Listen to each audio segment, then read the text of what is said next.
Madras racing ട്രാക്കിൽ വെച്ചാണ് ഈ ചെറിയ ബൈക്ക് കണ്ടത്.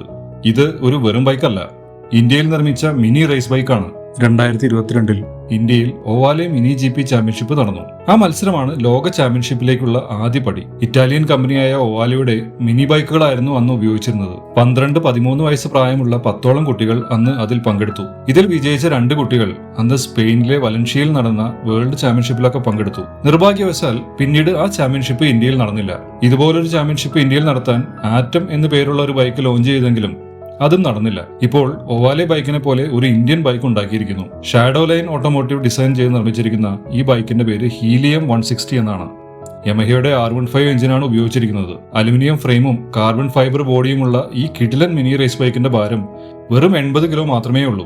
ഇന്ത്യയിലെ മികച്ച റേസേഴ്സ് ഒക്കെ ഓടിച്ചു നോക്കി മികച്ചത് എന്ന അഭിപ്രായമാണ് ഹീലിയത്തിന് കിട്ടിയിരിക്കുന്നത്. അധികം വൈകാതെ ഹീലിയം ബൈക്കുകൾ മിനി GP പോലൊരു ചാമ്പ്യൻഷിപ്പ് നടത്തി ഇന്ത്യയിലെ കുട്ടികളെ മോട്ടോർ സ്പോർട്സിന്റെ ലോകത്തേക്ക് കൈപിടിച്ചുയർത്തും. ഇറ്റലിക്ക് ഒവാലെ പോലെ ഇന്ത്യയുടെ അഭിമാനമാകാൻ ഈ ഹീലിയം 160 എന്ന റേസ് ബൈക്കിന് കഴിയട്ടെ എന്ന് ആശംസിക്കുന്നു.